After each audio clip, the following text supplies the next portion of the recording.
Welcome back, everybody. My name is Kevin Strange. I am a cartoonist, novelist, and indie filmmaker, and I am here today with my buddy Dr. Ben to share my love of comic books. Hello, Dr. Ben. What's going on, Kevin? Well, Another beautiful day in the comic neighborhood here. we are continuing our coverage of the Teenage Mutant Ninja Turtles, as we will for some time to come, I suspect, because Ninja Turtles are awesome. And I'm jazzed every time I get to look at an issue, whether it be the Archie comic or the Eastman and Laird version. And today we get a special crossover of the Ninja Turtles and Dave Sim's Cerebus. Uh, Eastman and Laird credit Dave Sim, his book Cerebus, and the Peonies, Richard and Wendy Peeney, the creators of ElfQuest, as sort of paving the way for them in indie black and white comics to self-publish and put their comics in comic book stores across the nation and across the world. And as sort of and Ninja Turtles blew up bigger than ElfQuest and bigger than Cerebus had ever been, and as sort of a like a giving back. Kevin Eastman and Peter Laird approached uh, Dave Sim and asked if he'd be interested in a crossover comic, and he said yes.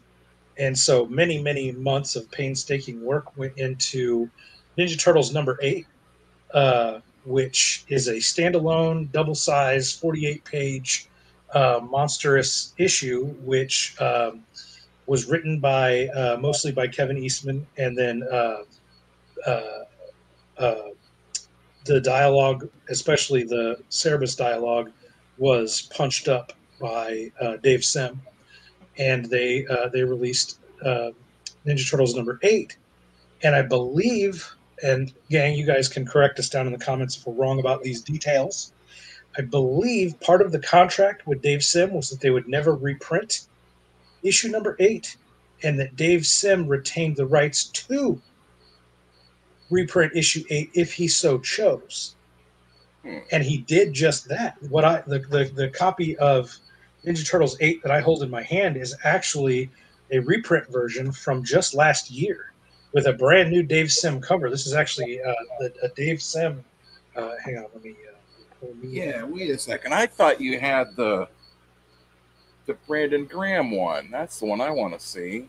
This is a Dave Sim cover that was just drawn last year. Interesting, very interesting. And so, yeah, he did a crowdfunder and re-released issue 8 last year with like 25 different covers. There's like a ton of different covers in there. And I went ahead and went for because Dave Sim didn't draw the original cover. It was Eastman and Laird. So I went with the Dave Sim cover. Okay. Well, So let's crack this sucker open. Do you have thoughts on this before we crack this open, Dr. Ben? well, I think it's really telling that like both of them seem to have that same feeling of like wanting to like, because by now they're like, when they're first releasing this, they're like hitting success. They're at issue 8, like things are blowing up. They're getting, people. They've got the role. I'm pretty sure they've got the role-playing game out at this time, and they might even be in talks for the television show when 8 is in production. But so like Again, gang, if you guys know the lore better than we do, school us in the comments. Let everybody know. I'll pin it to the top. but they've got like like they want to give back, right? Like because like think about it too. Like Eastman's the one that did what Tundra pressed, right? Yes. And like and then Laird is the one that did the what did they had that prize they would give. They would give like a new cartoonist, like you'd send them their stuff. Yeah, I can't think of the name. What was the name of his Xeric Award? Xeric Award. That's The what Xeric Award. Yeah, Peter Laird would award a brand new cartoonist a grant to work on so that he could do focus and do nothing but work on his indie comic. And what is that dude that was friends with Ed Piskor? What was his name? Dave Chow. Chow. Dave Chow was a winner of the Xeric Award. Yeah, yeah, a couple of them were. They talked to a couple of the different people that have won it over the years. That's what I'm saying though. It's like it shows it to me. It seems like they're just like real people. You know what I mean? Like For sure. I'm not like Just super like just some working cartoonists that got, got lucky, got successful. And when I say lucky, I mean watch my last Ninja Turtles video, the Mandela Effect Ninja Turtles video. I'm gushing over these guys. These guys are some of my favorite cartoonists of all time. I mean, these guys deserve everything they got. But the truth of the matter is, there have been, cartoonists better than them that never made it anywhere. Dave Sim, who we're going to talk about in his own video, that made the did achieve the landmark 300 issues of his independent comic book Cerebus, never saw a fraction of the success that Eastman and Laird did with Ninja Turtles. And is Cerebus a better comic book? It's probably better written. He's probably a better writer, probably a far better writer. So you just never know. There's luck that goes into whether you're going to be successful in any creative endeavor. It's just part of the industry. And they got lucky and they knew it and they gave back. And part of them giving back was offering a spot in Ninja Turtles 8 with Mr. Dave Sim and his character Cerebus. Would you like to crack it open? Yeah, give it a look. Yeah, like I'm interested to see this. And you got this from the Kickstarter. The Kickstarter crowdfunding. Okay. Was there other stuff that came with it? Like, was it a good? No, I got the bare bones. I just got the book. There were all kinds of perks that you could get, but I didn't. I do remember seeing that. It was like 25 or something different covers. And there's posters and trading card sets and all that. But I'm not. That stuff just ends up in a drawer. I used to get all crazy about that stuff, but I don't have much of that stuff displayed. It all just gets wasted on me. Give it to somebody that is going to display it real well and everything. But yeah, we jump right into this crazy story. It's like I said, this is a one-off. This is a one-shot with brand new characters. She's a brand new character, and she works for a Time Lord. And we're just right off the bat in her perspective. And forget what her name is. They say it here. Replace my scepter, you brat. What is her? Oh, Renette. Yeah, this is Renette. And she works for this time guy. And I forget what his name is. Time Variance Authority. He's got a cool name, but we'll see it here in a minute. But anyway, she grabs his time scepter and he catches her, and she freaks out and throws herself back to, you guessed it, the 1980s, of course, where the Ninja Turtles are horsing around on the roof, and then zap! Look, we got some Kirby Crackle here. In fact, it says Crackle next to the Kirby Crackle, of course. And then Renette ends up, right there into the 1980s. Right there. Of all the places. All places. She lands on the roof. In fact, lands on the Ninja Turtles. Lands directly onto the Ninja Turtles in the 1980s. Can't get it all right. I'm looking to see where she names her boss. Lord Simultaneous. This is Lord Simultaneous down here. I love his name. I love Renette's look. And so now we're already we're on page like 5, 6, 7. We're already in on our adventure. Renette's here. He's going to send some. Actually, this is really like super Kirby. I like that whole whole splash page over there. And yeah. That's total. Lord Simultaneous is a Kirby design. Got more Kirby Crackle. So they jump through time again to get away from Lord Simultaneous. And now they end up in Cerebus's world. Cerebus land. So here we have Dave Sim Cerebus, and so Dave did all the lettering for Cerebus and did all the drawing for Cerebus. And so Eastman and Laird would actually mail him the pages, and he would draw, and they would leave Cerebus blank or put something, Now, like the guy there with the beard and the hat. You're saying that is one of the Eastman and Laird drawing that guy, or is that Sim drawing him? So much like when Eastman and Laird worked together, where they don't really say who does all the work. If it's a page Dave got to his house that he got to work on, he got to work on it. So how much of everything in here is Dave and how much of it is Kevin and how much of it is Peter, that's for you to decide. Okay. I like so it. Dave doodled on every page that Dave got sent to him. Let's put it that way. Okay, so like they weren't like sending him pages if like Cerebus wasn't on there, like obviously. Right, they didn't send him. Yeah, they didn't send him. Or they might be sending like photocopies of the other ones. Sure. That's what I'm saying. Does it have like anything like in it, or was that like part of the Kickstarter at all, where they were like explaining all that? No. Right. No. What they did was this is actually a much more high definition, higher quality inks. The original number 8 is kind of washed out and not nearly as crisp, and the blacks aren't nearly as black. So what we got was like a high quality pass and cleanup of the inks. Nice. But beyond that, the supplemental material as far as explaining the process, you can go to, in fact, I'll put a link to Dave Sim's YouTube channel, and he did a series of phone interviews with Kevin Eastman where they talk about all this process. So that's all kind of explained by Dave and Kevin in some videos. So I'll link to Dave's YouTube page at the bottom or in the description. Yeah, I mean that shot. Can you hold up that shot of Cerebus on the left, like close? I mean, that is just fantastic. Like the forest behind him, and like you can't really tell, but this is duotone on Cerebus. You can't see the little tiny dot matrix dots. Oh, so he's not doing because shading, right? Because like in Cerebus, that was all with the other stuff, whatever with screen tones, right? Yeah, so that's what that is. That's all screen tone, but you can't through my lighting here. You can't see all that screen tone dot matrix stuff. It just looks shaded. Yeah, but yeah, Cerebus has never looked better, huh? That's just fantastic awesome. Looking.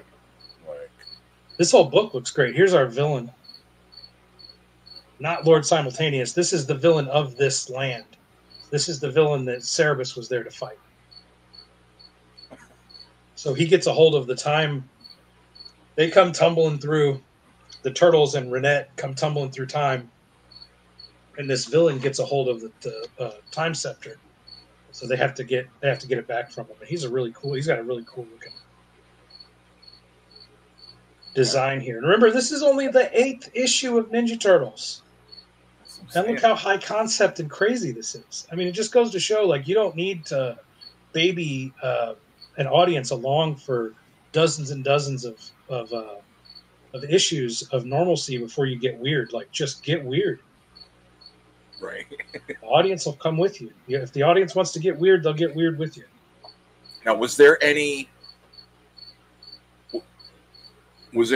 like on the Cerebus side, like where do we know like what, like was he talking about this in like issues of Cerebus? You know what I'm saying? Like, because in every issue of Cerebus, there's all the stuff that he types in there, right? He has the beginning where he talks about everything going on and this and that, and then like I think he responds to some of the letters too. Right. I don't know how much. I don't know. How much buildup there was on either side about the crossover and how it was going to be, received. I'm not sure what Dave. I'm not sure what kind of promotion Dave did for it. Look at that guy. That's our villain. He's awesome. What's the little Batman thing in the front there? That little Batman head at the bottom? There is a little Batman head snuck in there, isn't there? Is it? 100% that's Batman. That's like he's just part of the podium. He's just like built into the podium. Yeah, he's part of the lectern. I don't know why. Why Batman? I don't know. Might as like you're drawn and you're just, that could have been like, maybe like that might have been a Dave Sim contribution. Like, I'm just gonna fucking. I love this page. He's got the time scepter, and you got the Kirby Crackle behind him, and then you got all these panels surrounding him. And he's just there's such a goober. Look at his goober face and these awesome horns that he has. That it's almost like braids that come back. There's bend back. The top and the bottom don't quite go together for me. Yeah, he's awesome. Oh, that's just fully formed though. That's what's like I'm saying is just crazy. Like the first issue comes out, what Shredder's in it. They beat him, kill him, or whatever. Has he returned yet, or is that like a later thing? By this time, no, he's still not back yet. When he comes back, these worms eat his corpse, and then they form into clone worms of Shredder that the turtles then have to defeat. Look at this. Total Jack Kirby pastiche. Might as well have drawn it. They might as well have, probably traced a Jack Kirby, light box a Jack Kirby page to create that.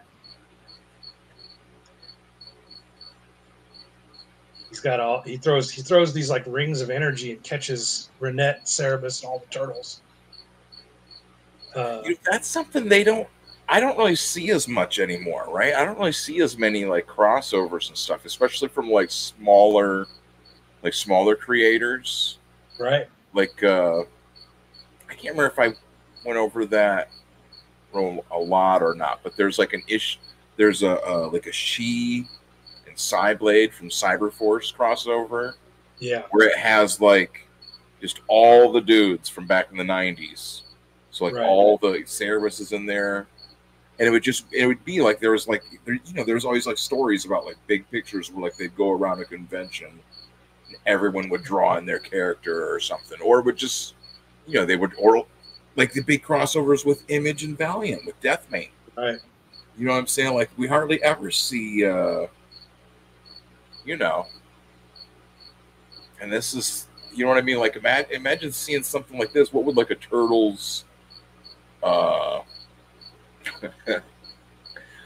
like I've heard it rumored that some people would want to see a Turtles and Cyberfrog crossover. But you know what I mean? Like imagine like Turtles and like what would be like a crazy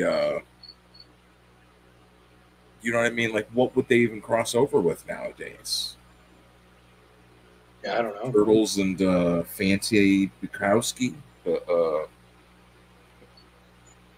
Turtle, like that's what I'm saying. Like, who are the other like indie comics? The Turtles and She must have already had a crossover, I would assume. Turtles and Savage Dragon obviously happened. What if they have like a new? Has the Turtles and what's his face, the younger Savage Dragon, Malcolm? If they had a crossover with him, I don't know. The IDW Turtles are gone like past issue 100, so I'm sure they've done crossovers with that. But I don't know any. I don't follow modern comics, so I wouldn't even know who the modern indie comics characters even would be to cross over with. But I do know that they crossed over with another character. They crossed over with Spawn. You got that on your side, right? Yeah. Well, let me get your final thoughts on Ninja Turtles and Cerebus crossover, and then we'll have a little fun with Spawn and Cerebus. What do you think of that? I think it's pretty cool. Like, I definitely think it's worth the price of admission. Yeah, I definitely kind of kicked myself because I remember seeing it.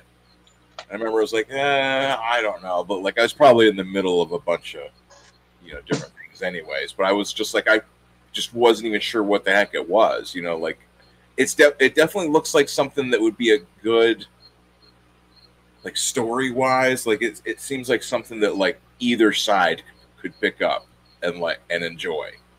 You know what I mean? If you're just like just a Cerebus reader, you'd see him in there and be like, oh, okay, of course I'm picking this up. If you're a Turtles reader, you're going to be like, okay, well, it's already the last issues they were up in space or whatever that was issue 6 or 7. Like Triceratons, yeah. Fighting dinosaur people. And so like at this point, it's like, all right, well, yeah, they got this guy who's, Cerebus at that point must have been up to, I don't know, 84, 85, 86, whenever Turtles was released.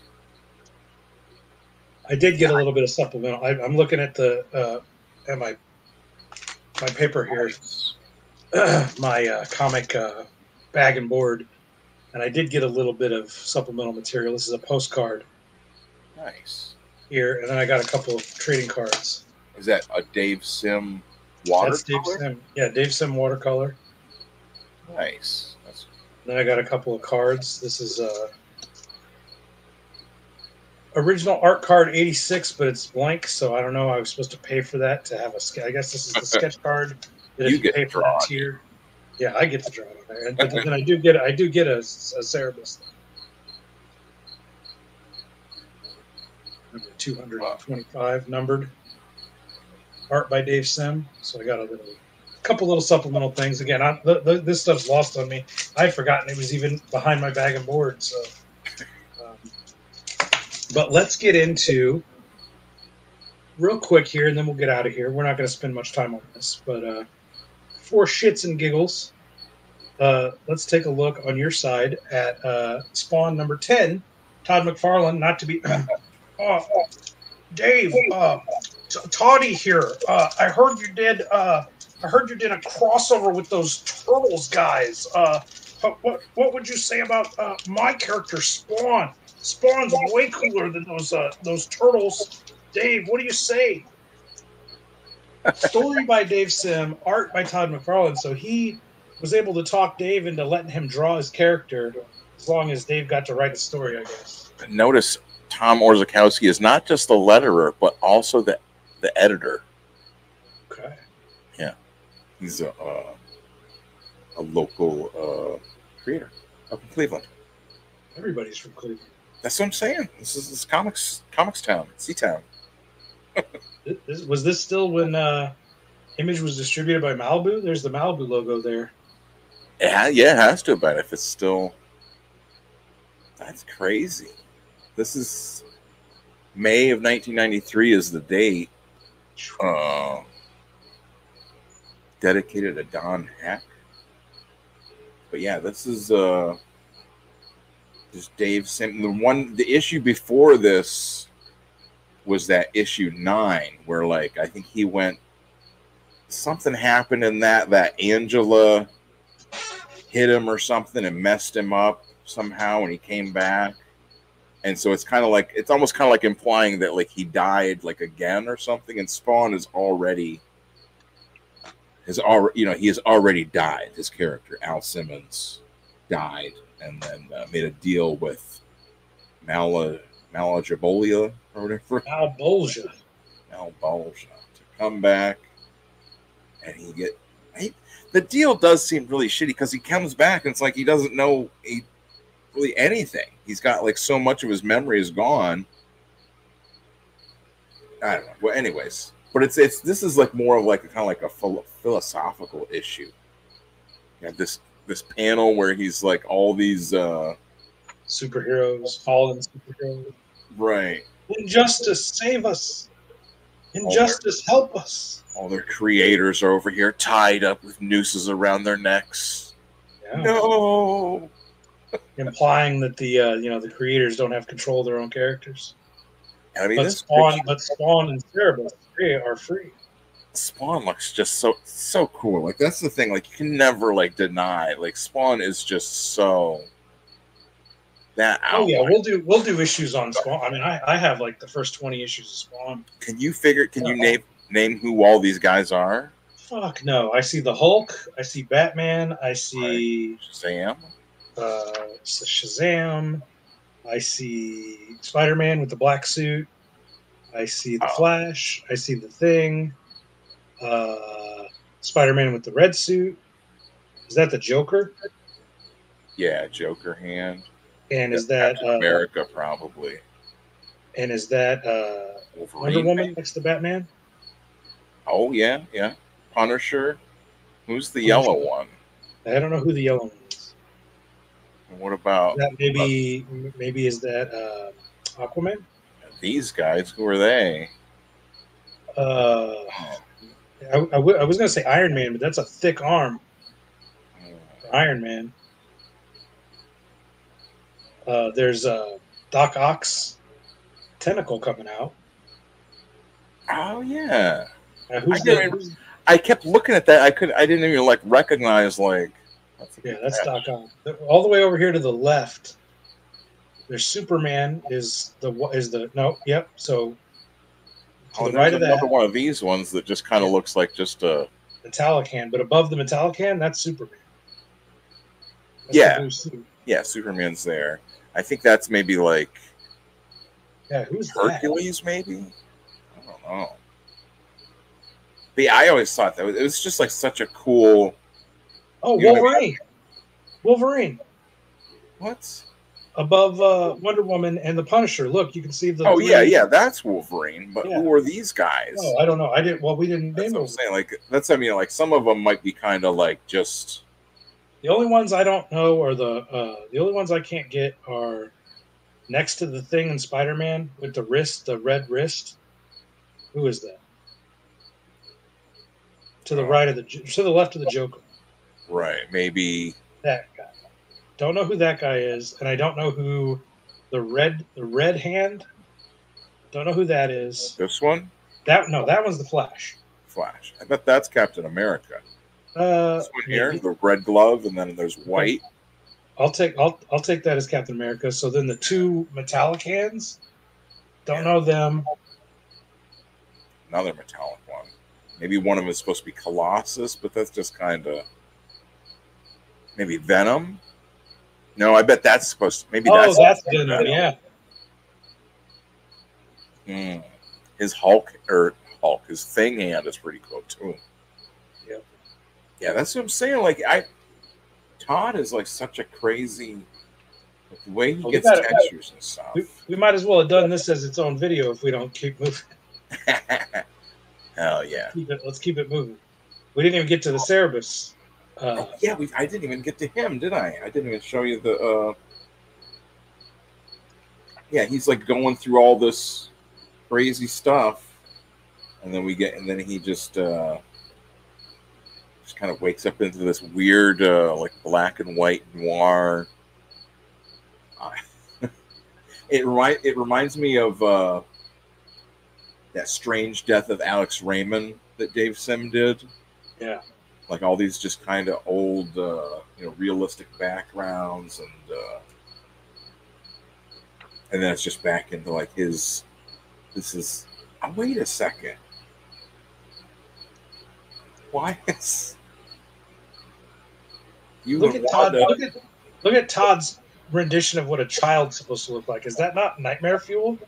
But this is not his the most hideous child I've ever seen. That can't be his child, though. You said you and Wanda have a daughter. Handsome. That is the most hideous child I've ever seen in my life. Is this before we knew that it wasn't like a reveal that he was black? Why is it a white? I don't know. His Wanda is definitely a black lady. I don't know. Two blacks don't make a white. Maybe that's definitely a white baby. What's his best friend's? What's Spawn's best friend's name? Not Preacher. What is his name? Chapel. That was Chapel. He's black too, right? Yeah, that's what I'm saying. Like, he's not going to make a white baby. Is that Todd's version of a black baby? No, because they have like she has a kid in the comic too, doesn't she? Yeah, but her new husband's also black. Right, but that's what I'm saying. Like, this is definitely not. Well, he is saying how. Right. It's like, how do I have a white baby? It's definitely not. It's definitely then Cerebus disappears, and that's that. Cerebus is only in a few pages of this book. Yeah, he's just.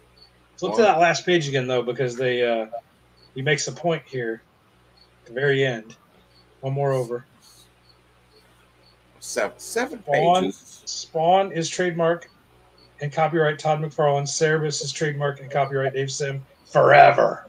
Forever, man. Forever. All right. Well. Next issue, Frank Miller. The Frank Miller. Have you seen that one? Yeah.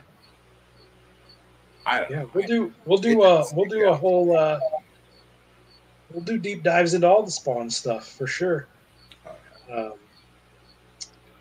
But for now, for Ninja Turtles 8 and Spawn number 10, do you have any final thoughts there?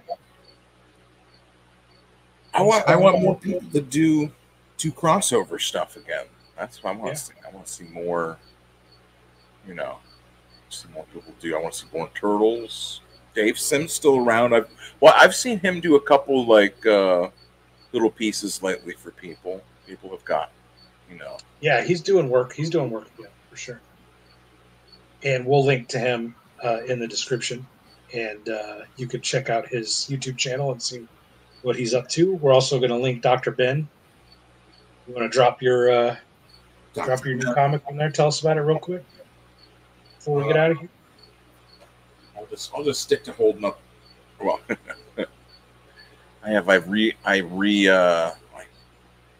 I turned this little saying from Batman.